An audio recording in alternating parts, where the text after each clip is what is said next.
And joining us now to discuss this is Dan Schneider, Vice President of the Media Research Center, and we have Christian Toto, award-winning film critic and host of the Hollywood in Toto podcast. So first of all, good afternoon to you both. Dan, I'll start with you today. Can we get your overall thoughts here, your initial reactions to what Kimmel said?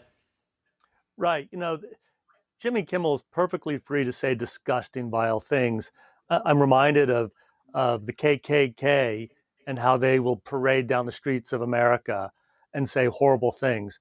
But just like they've got the free speech rights to say those vile, disgusting things, we don't have to accept it as consumers, and employers don't have to keep these people on the payroll. We can fire people if they are racist and sexist, and ABC was right to get rid of Jimmy Kimmel.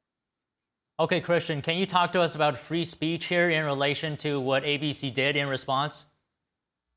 Yeah, it's been fascinating to watch. Jimmy Kimmel has been one of the people who has basically ignored cancel culture. And even as a comedian who should be aghast about it, has said almost nothing. He kind of chuckled over Tucker Carlson and Roseanne being fired.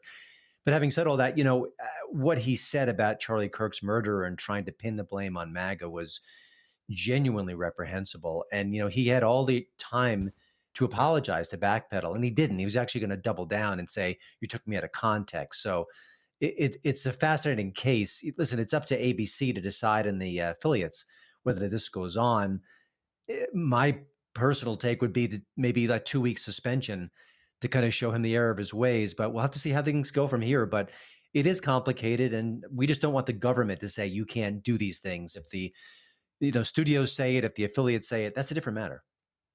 So Dan, Christian brought up cancel culture. How do you respond to accusations of cancel culture in light of this? Yeah. I can understand why some people might get confused, but the two are completely different. Cancel culture, as we had to live through for almost a decade, was where the radical left was forcing people to believe and affirmatively articulate viewpoints that many of us disagreed with. And if we didn't toe their line, we were debanked, we were canceled, we were silenced, we lost our jobs, because we would not adopt personal views and personal beliefs that we objected to. That's not what's going on here. Charlie Kirk actually platformed. He didn't deplatform people who disagreed with him. He gave them a platform to debate him and to disagree with him. This is what free speech is all about. But that does not mean that if somebody says something disgusting and vile, they're not going to pay the societal consequences for it. So Christian, do you agree with what you just heard, that this is slightly different than the cancel culture that we used to talk about? No, yeah, I agree completely. It used to be if you had the wrong opinion or if you said something untoward a decade ago, all of a sudden you were in jeopardy. But I just think it's notable that Jimmy Kimmel just didn't stand up against that scourge in recent years. I mean, he had a great platform. He's a comedian. He actually did some pretty outrageous bits back in the day with the Man Show, and he really should have been on the forefront. Listen, he could be political, he can be progressive, that's perfectly fine, but he really should have defended his fellow comedians who were self-censoring based on what was going on. So that's part of the problem here too.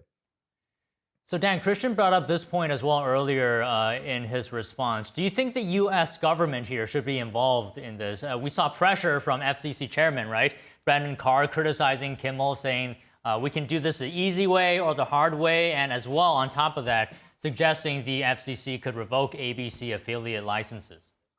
Yeah, if you're a streamer, have an online show, or if you're a cable company, you don't have the kind of restrictions that broadcasters do. But broadcasters use the public airwaves. Those airwaves are owned and controlled by the American people. And it's actually the responsibility, the requirement of the Federal Communications Commission to ensure that these broadcasters are serving the public interest. And the public interest does not mean some narrow sliver of radical left-wing agitators. It means the whole public. So I can understand why there might be an initial concern, people wondering, what is Brendan Carr, the chairman of the FCC, doing? Well, he's required to. He's got to make sure that the public airwaves are actually being used to serve the whole public and not just a sliver of it. Okay, Christian, so I don't know if you're referring to this, but is the FCC chairman involving in the agency's involving the agency in the network's editorial decisions? Well, we don't know. I mean, he made comments on a podcast, and then in short order, these affiliates bowed out. So, is it cause and effect? We're not quite sure. It does get tricky, and I think for years that everything that was just said has been true, but no one has really applied it to what's going on in the broadcast space. So, I think that's one of the differences here. And having said that, this is a national tragedy. This is a major event, and for a broadcaster like Kimmel to go out and say this, either he didn't know it was completely inaccurate, which is shocking, or he knew it and didn't care. And also, again, we should allow for broadcasters to make mistakes and then come back and say, listen, I want to correct the record the next night, because there were more damning pieces of evidence that were just securing the fact that we know exactly what the motivation was here. And yet on Tuesday night, the night after he spoke, he didn't see anything. And he was going to allegedly, reportedly say, you took me out of context. He couldn't even own up to it then, even when things were getting pretty heated. So it just speaks to him as a broadcaster, and not in a good way. Right, and I'm wondering as well, Dan, how much do you think the FCC's pressure factor into the decision here versus, Nexstar pulling the program from its stations? Don, you're asking really, really excellent questions. I'm sure that Nexstar and Sinclair were feeling some of that pressure, knowing that they now have an FCC that is actually doing its job in protecting the public airwaves. Let me just add this one last thing. You asked Christian whether the FCC might be sort of monitoring what the programming is in local stations. The Obama administration actually tried to do that. They tried to put their FCC cops into newsrooms, and at that time, a minority commissioner, Ajit Pai, who later became chairman in the first Trump administration, Ajit blew the whistle. The Obama administration was actually trying to control what the content was coming out of news stations, local broadcast news stations. That is unacceptable. That's unconstitutional. And I can almost guarantee you that a chairman, Brendan Carr, would never allow something like that to take place. That is fascinating. Christian, what do you think about that? Yeah, it's a great point. And, I think this entire incident, what it should do is show people across the ideological aisle to say, hey, this kind of suppression is never good. We should always step very carefully. We should follow the law for sure. But that the people who are complaining the most right now, they have to look at what they've done, what they've said, what they tried to do in recent years. It is directly applicable to what's happening right now. And I think that could be the only good side of this, where we come together and say, yes, all of these kind of things are wrong. We need to be careful. At the same time, by the way, ABC should be just more responsible with their programming. What you see on The View, which is also an ABC program, is often reprehensible and completely fact-free and cruel. And the fact that they just haven't stood up until now is a shame on them. Dan, can we talk about the show itself as well? I mean, there's a number of factors being thrown around here. I'm not sure which one is the biggest contributor, but how has the show been received in recent times? How are the ratings, Dan? You're talking about Jimmy Kimmel's show? Yes. Well, look, he's kind of like Stephen Colbert. His ratings have been in decline. The revenues have been in decline. Stephen Colbert, of course, was taking $40 million per year in an annual salary. I don't think Kimmel has been taking that much money, but the Colbert Show overall was a gigantic loser. But for ABC, its reputation is really on the line. And Christian is exactly right. The View is part of the ABC News division, not the ABC Entertainment division. But The View, they claim, is news, and there's nothing but sort of propaganda and sort of embarrassingly bad content on The View. So, Christian, do you think there's going to be an impact now as of what ABC did to the Jimmy Kimmel Live show? Perhaps it might have an impact on The View, for example, or other late shows like Jimmy Fallon and others.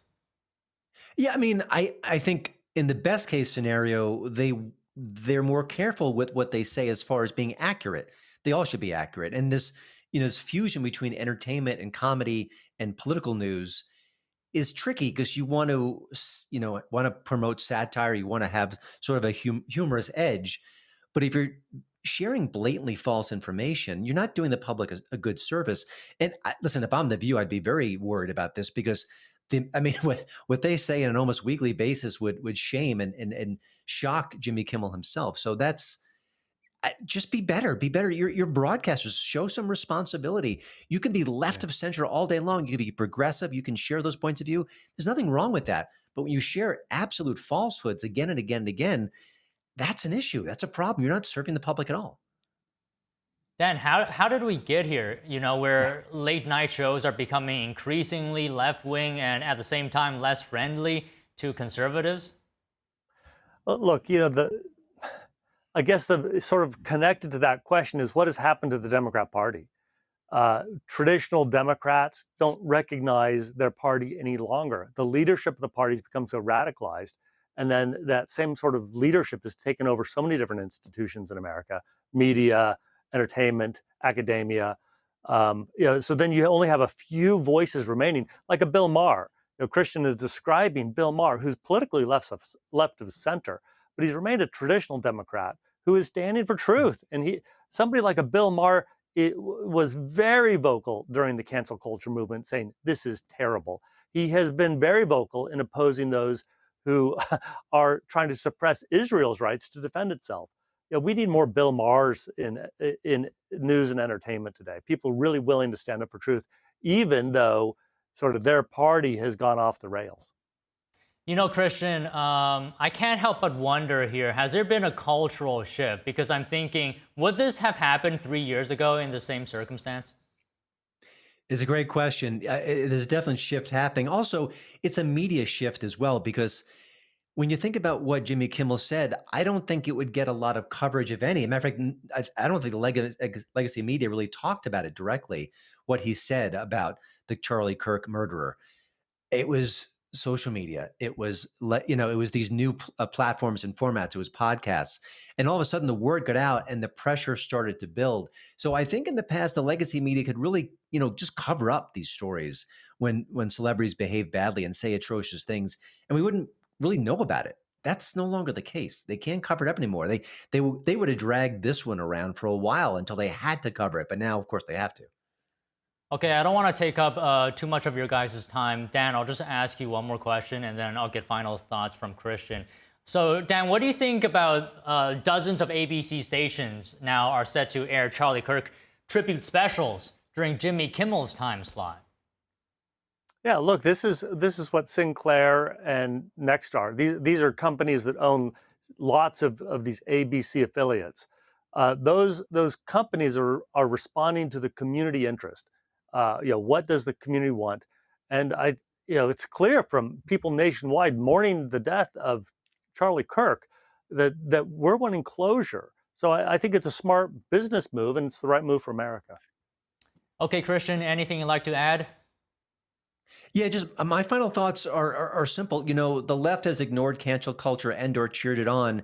Now they're aghast about it. Whether it's cancel culture exactly. I know we talked about the nuance there, but let's just all come together and say, listen, let's promote free speech, let's promote responsibility, and let's call people out when they are, abusing the public airwaves. I mean, there's a lot of important lessons to be learned here. And at the end of the day, I hope Jimmy Kimmel just looks in the mirror and realizes what he did and what he said and why it was so wrong. I just hope that he just finds a little humanity there and said, boy, that was a terrible thing to say. At the end of the day, that was just wrong. I don't know if he's there yet. Well, gentlemen, great discussion today. Thank you both, Dan, Christian. Thanks, Tom.